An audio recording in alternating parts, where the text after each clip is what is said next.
Item ಯಾವುದೇ ಇರಲಿ try ಮಾಡಿ ಆಚಿ ಚಿಕನ್ ಮಸಾಲಾ. ಆಚಿ ಚಿಕನ್ ಮಸಾಲಾ. ಕೃಷ್ಣ ಸರ್ ಹತ್ರ ಹೋಗ್ಬಿಡ್ತೀನಿ. ಕೃಷ್ಣ ಸರ್ ಇಷ್ಟು ದಿನ ಅಡ ಇಟ್ಟು ದುಡ್ಡು ತಗೊಳ್ಳೋರ್ ಸಂಖ್ಯೆ ಜಾಸ್ತಿ ಇತ್ತು, ಬ್ಯಾಂಕಲ್ಲಿ ಅಂತ ವಹಿವಾಟುಗಳು ಜಾಸ್ತಿ ಆಗಿತ್ತು ಅಂತ. ಈಗ ಚಿನ್ನ ಇಡೋದು ಬೇಡ, ಕೊಡೋದು ಬೇಡ, ಕೊಟ್ಬಿಡೋಣ, ಮಾರ್ಬಿಡೋಣ ಅನ್ನೋ ಮನಸ್ಥಿತಿಗೆ ಬಂದ್ಬಿಟ್ಟಿದಾರ ಅಂತ. ಬ್ಯಾಂಕಲ್ಲಿ ಆ ರೀತಿ ಬೆಳವಣಿಗೆಗಳು ಸರ್ ಇಡೋರ್ ಸಂಖ್ಯೆ ಕಡಿಮೆ ಆಗ್ತಾ ಇದೆಯಾ ಅಂತ ಈಗ? ಮೇಡಮ್, ಮೊಟ್ಟ ಮೊದಲಿಗೆ ಶುರು ಮಾಡಿದಾಗ ನೀವು ಏನೋ ಹಳೆ ಚಿನ್ನ ಹೊಸ ಚಿನ್ನ ಅಂತ ಹೇಳಿದ್ರಿ. ಒಬ್ರು ಕರಿಯೋಕ್ಕೇನೋ ಬೇಕಾರೆ ಚಿನ್ನ ಚಿನ್ನ ಅಂತ ಯಾರನ್ನು ಬೇಕಾದ್ರೂ ಕರಿಬೋದು. 2 ದಿವಸ 3 ದಿವಸ ಹಾಕಿರೋ 3ನೇ ದಿವಸ ರಿಯಲ್ ಚಿನ್ನ ತೋರಿಸ್ಲ ಅಂದರೆ ಹೋಗಯ ಅಂತಾರೆ. ಬಟ್ ಇದರಲ್ಲಿ ಚಿನ್ನಕ್ಕೆ ಮಾತ್ರ ಯಾವತ್ತೂ ಬೆಲೆ ಅನ್ನೋದು ಹಳೆ ಚಿನ್ನ ಹೊಸ ಚಿನ್ನ ಅಲ್ಲ. ಇಲ್ಲ ಸರ್, ವೇಸ್ಟೇಜ್ ಎಲ್ಲ ತೆಗಿತಾರೆ. ಇಲ್ಲ, ಅದು ಕರೆಕ್ಟ್. ಅದು ಅಂದರೆ ಆಭರಣದ ರೂಪದಲ್ಲಿರೋ ಚಿನ್ನಕ್ಕೂ ಅದೇ ಒಂದು ಬಿಸ್ಕೆಟ್ಟು ಅಥವಾ ಒಂದು ಕಾಯಿನ್ನಲ್ಲಿರೋ ಚಿನ್ನಕ್ಕೂ ತುಂಬ ವ್ಯತ್ಯಾಸಗಳಿದೆ. ಸೊ ಆದ್ದರಿಂದ ನೀವು ಕಾಯಿನ್ ಆಗಲಿ ಬಿಸ್ಕೆಟ್ ಆಗಲಿ ಅಥವಾ ಟ್ರೈ ಔನ್ಸಲ್ಲಿದ್ದರೆ ಅದಕ್ಕೆ 20 ವರ್ಷದ ಹಳೆಯದಕ್ಕೂ ಚಿನ್ನಕ್ಕೆ ಅದೇ ಬೆಲೆ ಇದೆ, ಇವತ್ತಿಂದಕ್ಕೂ ಅದೇ ಬೆಲೆ ಇದೆ. ಸೊ ಆದ್ದರಿಂದ ಅದೇನು ಬೆಲೆ ವ್ಯತ್ಯಾಸ ಆಗಲ್ಲ.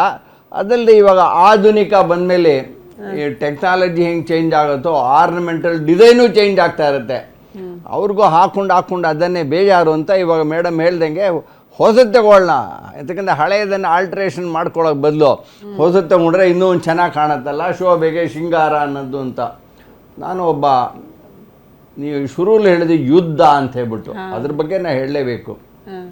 ಯಾವತ್ತೂ ಹೇಳ್ತಾರೆ ಜಿ ಡಿ ಪಿ ಅಂದರೆ ಎಕನಾಮಿಕ್ಸಲ್ಲಿ ಬರೀ ಗ್ರಾಸ್ ಡೊಮೆಸ್ಟಿಕ್ ಪ್ರಾಡಕ್ಟು GDP ಅಂತಲ್ಲ, ಅದಲ್ಲ. ಯಾವುದೇ ಒಂದು ಅಂತಾರಾಷ್ಟ್ರೀಯ ಸಮಸ್ಯೆ ಬಂತು ಅಂತ ಹೇಳಿದ್ರೆ ಮೊಟ್ಟ ಮೊದಲು ಅಂದರೆ GDP ಅಂದರೆ ಇಲ್ಲಿ ಹೇಳೋದು ಗೋಲ್ಡು, ಡಾಲರು, ಪೆಟ್ರೋಲಿಯಂ, ಇದು 3ಕ್ಕೂ ಹೊಡೆತ ಬೀಳುತ್ತಿದ್ದು ಅಷ್ಟೇ. ನಮಗೆ ಸುಮಾರು ಜನವರಿ ಫೆಬ್ರವರಿಯಿಂದ ಯುದ್ಧ ಶುರು ಆಯಿತು. ಆವಾಗ ಏನು ಮಾಡೋದು, ಎಲ್ಲರಿಗೂ ಕತ್ತಿ ಚಿಕ್ಕಿದ್ರೆ ಏನು ಮಾಡ್ತಾರೆ, ಆವಾಗ ಫಸ್ಟು ಪೆಟ್ರೋಲು ಡೀಸೆಲ್ ಜಾಸ್ತಿ ಯೂಸ್ ಮಾಡಬೇಡಿ, ಎಲ್ಲ ಪೂಲಲ್ಲಿ ಹೋಗಿ ಅಂತ ಹೇಳ್ತಾಯಿದ್ರು. ಅದು ಏನು ಮಾಡೋದನ್ನು ಅವ್ರೇನು ಕಂಟ್ರೋಲ್ ಮಾಡೋಕ್ಕಾಗಲ್ಲ. ಸ್ವಲ್ಪ ದಿವಸ ಮೇಲೆ ಗ್ಯಾಸು, ಆಮೇಲೆ ಪೆಟ್ರೋಲಿಯಂ ಪ್ರಾಡಕ್ಟ್ ಎಲ್ಲದಕ್ಕೂ ಒದೆ ಬಿತ್ತು. ನೆಕ್ಸ್ಟ್ ಏನು ಬಂತು, ಅವ್ರಿಗೆ ಯಾಕೋ ಚಿನ್ನದ ಮೇಲೆ ಆಸೆ ಗೊತ್ತಿಲ್ಲ ನರೇಂದ್ರ ಮೋದಿ ಅವ್ರಿಗೆ ಸಂಸಾರ ಇಲ್ಲ, ಎಂಥದ್ದು ಇಲ್ಲ. ಅವರೇನೋ ತಗೋಬೇಡ ಅಂತ ಹೇಳ್ಬಿಟ್ರು. ಅಲ್ಲರಿ ಒಂದ್ಸಲ ತಗೋ ಅಂತ ಹೇಳ್ತಾರೆ, ಇನ್ನೊಂದು ಸಲ ತಗೋಬೇಡ ಅಂತ ಹೇಳ್ತಾರೆ. 10 ರೂಪಾಯಿ ಗ್ರಾಮ್ ಚಿನ್ನ ಇದು ನೋಡಿದ್ದೀವಿ. ನಾವಿವಾಗ ಮಾರ್ಚಲ್ಲೇ 17,000ಕ್ಕೂ ಹೋಗಿದ್ವಿ. ಕರೆಕ್ಟಾ ಮೇಡಮ್? 17,000ಕ್ಕೂ ಹೋಗಿದೆ. ಇವಾಗ 14,000ಕ್ಕೂ ಬಂದಿದೆ.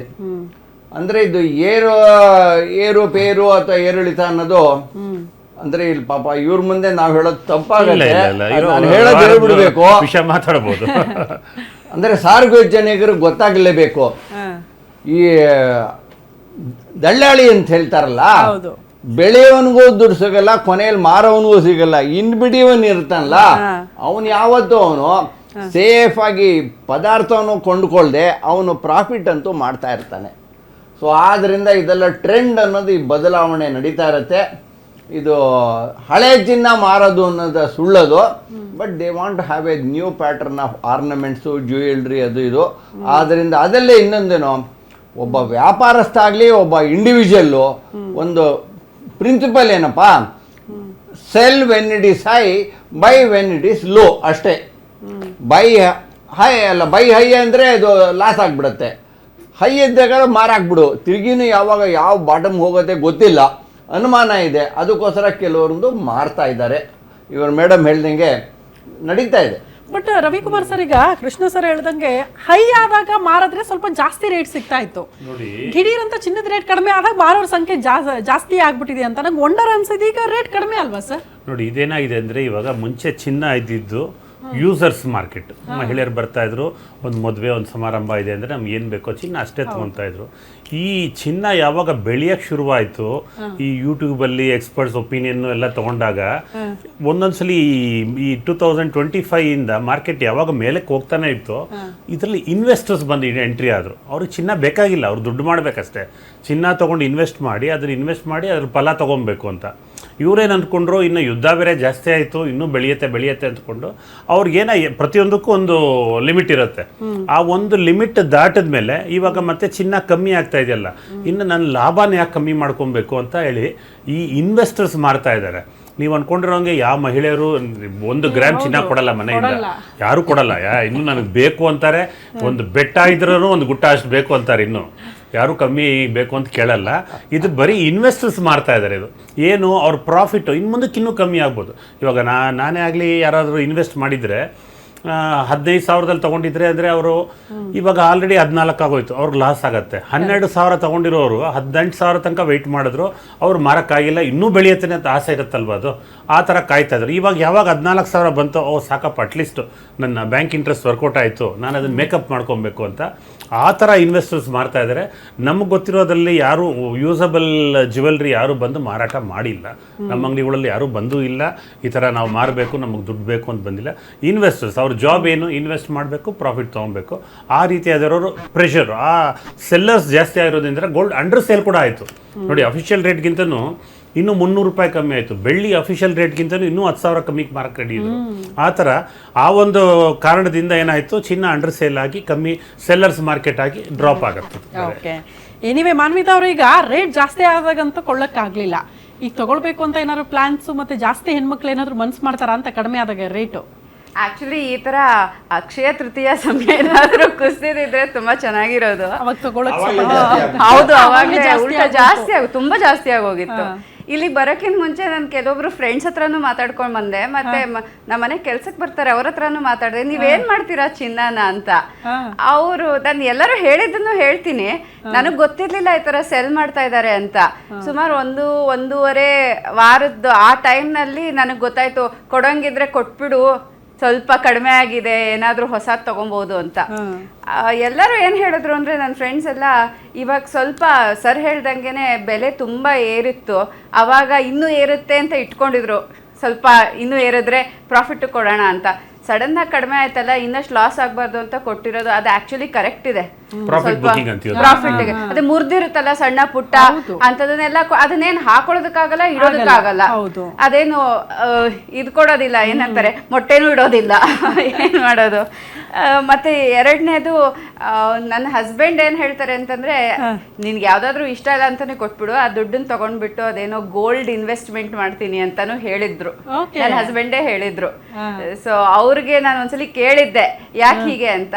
ಅದ್ರಲ್ಲಿ ಇಂಟ್ರೆಸ್ಟ್ ಬರುತ್ತೆ, ನೀನ್ ಅದು ಹಾಕೊಳ್ಳೋದು ಇಲ್ಲ, ಹೋಗ್ಬಿಟ್ಟು ಬ್ಯಾಂಕಲ್ಲಿ ಇಡ್ತೀಯಾ, ಯಾವತ್ತೋ ವಾರಕ್ಕೆ ಅಲ್ಲ ವರ್ಷಕ್ಕೊಂದ್ಸಲಿ ಗೌರಿ ಹಬ್ಬಕ್ಕೋ ವರಮಹಾಲಕ್ಷ್ಮಿ ಹಬ್ಬಕ್ಕೋ ಅಥವಾ ಯಾವ್ದಾದ್ರು ಒಂದು ಇಂಪಾರ್ಟೆಂಟ್ ಮದ್ವೆ ಮುಂಜಿ ಇದ್ರೆ ಹಾಕೊಂಡು ಹೋಗ್ತೀಯಾ, ಸರಿ ಬೇಡ ಬಿಡು ಅಂತಾನು ಅದನ್ನು ಹೇಳಿದ್ರು.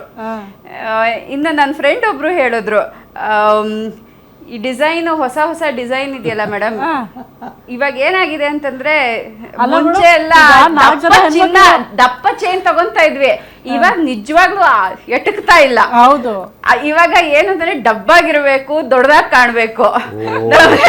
ನಮ್ಗೆ ಈ ಗಟ್ಟಿ ಚಿನ್ನ ಅನ್ನೋದು ಹಳೆ ಕಾನ್ಸೆಪ್ಟ್. ಇವಾಗ ಏನೇ ಹಾಕೊಂಡ್ರು ಸ್ವಲ್ಪ ಲೈಟ್ ವೆಯ್ಟ್, ಆಮೇಲೆ ದೊಡ್ಡದಾಗಿ ಕಾಣ್ಬೇಕು ಅಂತ. ಅದು ನಮ್ಮ ಹಳೆ ಚಿನ್ನದಲ್ಲಿ ಆಗೋದಿಲ್ಲ. ಆಮೇಲೆ ಚಿನ್ನ ಇಟ್ಕೊಂಡು ಹಾಕೊಳ್ಳೋಕ್ಕೂ ಕಷ್ಟ ಮೇಡಮ್, ಯಾವ್ದಾದ್ರು ಕಳ್ಳ ಬಂದ್ಬಿಡ್ತಾನೆ ಅಂತಾನು ಭಯ ಇರುತ್ತೆ, ಒಳಗಡೆನೆ ಇಟ್ಟಿರ್ತೀವಿ. ಡಿಬೇಟಿಗೆ ಲೈನ್ ಅಪ್ ಮಾಡಿದ್ವಿ, ನಿನ್ನೆನೆ ಫೋನ್ ಮಾಡಿದ್ರಾ ಬನ್ನಿ ಡಿಬೇಟ್ ಇದೆ ಅಂತ? ಹೌದು, ನಿನ್ನೆಯಿಂದ ಇವ್ರು ಯಾರ್ಯಾರು ಇದಾರೋ ಎಲ್ಲ ಫೋನ್ ಮಾಡಿದ್ದಾರೆ. ಏನ್ ಮಾತಾಡ್ಬೋದು ಚಿನ್ನದ ಬಗ್ಗೆ ನೋಡಿದ್ರೆ ಇವರು ಬರ್ಕೊಂಡು ಬಂದಿದ್ದಾರೆ. ಚಿನ್ನದ ಬಗ್ಗೆ ಯಾರ್ಯಾರಿಗೆ ಏನೇನು ಆಸಕ್ತಿ ಇದೆ ಎಲ್ಲ ಬರ್ಕೊಂಡ್ ಬಂದಿದ್ದೀರಾ? ಹೌದು. ಆಮೇಲೆ ನಮ್ಮ ಮನೆ ಹತ್ರ ಇದ್ದು ಚಿನ್ನದ ಅಂಗಡಿಯವ್ರ ಹತ್ರನೂ ಮಾತಾಡಿದೆ, ಅವ್ರ ಹತ್ರನೂ ಮಾತಾಡಿದೆ. ಅವ್ರು ಹೇಳಿದ್ದು ಇದನ್ನೇ ಹೇಳಿದ್ರು, ನೋಡಿ ಸುಮ್ನೆ ಕೊಡಕ್ ಹೋಗ್ಬೇಡಿ, ಸರ್ ಹೇಳ್ದಂಗೆನೆ ಹೇಳಿದ್ರು. ಆದ್ರೆ ಏನ್ ಮಾಡೋದು, ಕೆಲವೊಂದು ಇಟ್ಕೊಳ್ಳೋದಕ್ಕಾಗಲ್ಲ, ಮುರಿದಿರೋದು ಪರ್ದಿರೋದು. ಆಮೇಲೆ ಇನ್ನೊಂದು ನಿಜ ಹೇಳ್ತೀನಿ ಮೇಡಮ್, ನೋಡಿ ನನ್ನ ಫ್ರೆಂಡೇ ಹೇಳಿದ್ದಿದೂನು, ಅವರು ಅಕ್ಕ ತಂಗಿ ಮಧ್ಯೆ ಅಮ್ಮಂದೊಂದು ಆಭರಣ ಒಂದು ಇದ್ದಿತ್ತು, ಅದನ್ನ ಇವಾಗ ಕೊಟ್ರೆ ಅಟ್ಲೀಸ್ಟ್ ಒಂದಷ್ಟು ಪ್ರಾಫಿಟ್ ಬರುತ್ತೆ, ಇಬ್ರಿಗೂ ಒಂದೊಂದು ಏನಾದ್ರೂ ಒಂದು ಚೈನೋ ಅಥವಾ ಕಿವಿದೋ ಏನೋ ಸಿಗುತ್ತೆ ಅಂತ. ಆಮೇಲೆ ಅದು ಇವ್ರು ಏನೋ ಮಾಡ್ತಾರಲ್ಲ ಸರ್, ಅದೇನದು ಹಾಲ್ ಮಾರ್ಕ್ ಅಂತ. ನಮ್ ಹಳೆ ಆಭರಣಕ್ಕೆಲ್ಲ ಏನೋ ಹಾಲ್ ಮಾರ್ಕ್ ಇರಲ್ಲ, ಬರ್ತಾ ಬರ್ತಾ ಇವ್ರೇನಾದ್ರೂ ಹಾಲ್ ಮಾರ್ಕ್ ನ ಕಂಪಲ್ಸರಿ ಮಾಡ್ಬಿಟ್ರೆ ನಮ್ಮ ಆಭರಣ ಏನು ಅಂತ ಅದೊಂದು ಕ್ವೆಶ್ಚನ್ ಇದೆ. ಎಷ್ಟು ಹಾಲ್ ಮಾರ್ಕ್ ಇದ್ದಷ್ಟು ನಿಮ್ಗೆ 100% ವ್ಯಾಲ್ಯೂ. ಅಲ್ಲ ನಮ್ ಹತ್ರ ಇರಲ್ವಲ್ಲ ಹಳೆ. ನೀವೇನ್ ಮಾಡ್ಬೇಕು ಅಂದ್ರೆ, ಅಲ್ಲೇ ಒಂದು ಎಲ್ಲಾ ಅಂಗಡಿಯಲ್ಲಿ ಒಂದು ಮೆಲ್ಟಿಂಗ್ ಇನ್ಸ್ಟ್ರೂಮೆಂಟ್ ಇರುತ್ತೆ, ಮೆಲ್ಟ್ ಮಾಡಿ ಅಲ್ಲೇ ಟೆಸ್ಟ್ ಮಾಡುತ್ತೆ. ಆಮೇಲೆ ಬರೀ ಒಂದೇ ಸಲ ನೀವು ಆರ್ಗ್ಯುಮೆಂಟ್ ಪರ್ಚೇಸ್ ಮಾಡಿಬಿಡಿ, ಆ ಗಟ್ಟಿ ತಗೊಂಡು ಇನ್ನೂ 2 ಕಡೆ ತೋರಿಸಿ ಟೆಸ್ಟಿಂಗ್ ಕರೆಕ್ಟ್ ಆಗಿದೆಯಾ ಅಂತ. ಅಂತ. ಈಗ ಮಹಿಳೆಯರೆಲ್ಲ ತುಂಬಾ ಬುದ್ಧಿವಂತರು. ಒಂದು ಟೆಸ್ಟಿಂಗ್ ಯಾರು ನಂಬಲ್ಲ. ಈಗ ಇನ್ನೊಂದ್ ಕಡೆ ಹೋಗಿ ಅಯ್ಯೋ ಮೇಡಮ್ ಸಿಕ್ಕಾಪಟ್ಟೆ ಬುದ್ಧಿವಂತರು, ನಾನೇ ಅಡ್ವೈಸರ್ ಆಗಿ ಅಪಾಯಿಂಟ್ ಮಾಡ್ಕೊಂಡಿದ್ದೀನಿ. ಇವತ್ತು ಆಕ್ಚುಲಿ ಒಂದು ಮಾನ್ವಿತಾ ಅವ್ರ ಹಸ್ಬೆಂಡ್ ಏನಾದ್ರು ಈ ಶೋ ನೋಡ್ತಾ ಇದ್ರು ಸ್ವಲ್ಪ ಹುಷಾರಾಗಿರಿ ಸರ್, ಬರೀ ಚಿನ್ನ ಮಾರೋದು ತಗೊಳ್ಳೋದ್ರ ಬಗ್ಗೆ ಚಿಂತೆ ಇಲ್ಲ ಇವ್ರಿಗೆ, ಬೇರೆ ಬೇರೆ ಲೆಕ್ಕಾಚಾರಗಳೆಲ್ಲ ಇದೆ ಅಂತ ಮೋಸ್ಟ್ಲಿ ಕೇಳ್ಬೋದು ಬಂದು ಅಂತ ಮನೆಗೆ.